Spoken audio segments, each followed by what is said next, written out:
me explain a story about a client of mine. I'm going to go ahead and I'm going to call her Tammy. Okay. So Tammy was referred to me by a friend, and Tammy has a beautiful home out in Lincoln, Rhode Island. And basically, when Tammy called me, she was like, "Hey, Emilio, so and so referred me. Um, and look, I got a situation where I went through a divorce. It's one income now. I can't afford the upkeep on the house. This thing is too big. I'm behind on payments, and I don't know what to do." So I said, "Tammy, it's all good, right? Let me do this. We've got a 3-step process. First step is, guess what? This phone call, right?" So I told her the second step, I go ahead, I walk through your property and get to know it, understand you, your goals, everything that's going on. And the third step is we figure out solutions for you to get out of this situation unscathed. Okay. So Tammy was behind on bills, on mortgages. Things were starting to stack up. So, I sat down with Tammy, step 2, right? I went to Tammy's house. I walked through her home with her. And step 3, and that's easy, right? Step 3, the next day, I went back to her home and I said, "Listen, here's the deal. You can go ahead and list the property on the market. This is how much you're going to walk away with when it sells at this price, but this is what you're going to have to do. These are the items that you're going to have to fix in order to get this price." Okay, in order to get buyers to qualify for your home, because certain mortgages, especially in that area, like FHA, VA, Rhode Island housing, they require certain things. They require hand railings going up the stairs to the house. They require hand railings around the deck in the backyard. They require no chipping paint, this or that, right? So I showed her, I said, "Listen, I can get contractors out here for you. I got a quote, everything.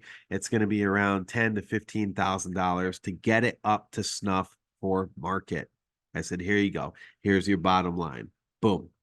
Drew that out. And I said, "Look, you've got a little bit of equity in the house. You can do that."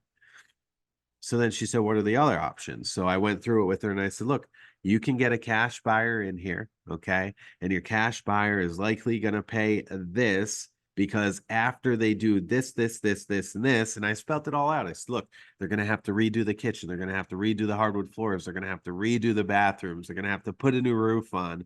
They're going to come in here and spend between 80 and 100,000, but they're also going to realize, they're going to realize some returns. They're probably going to be able to put this property on the market for an additional $100,000.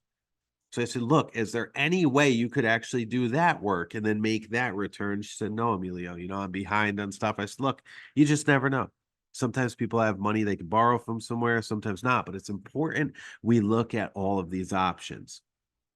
So the last thing was, as I said, of course, we can get the cash buyers in, right?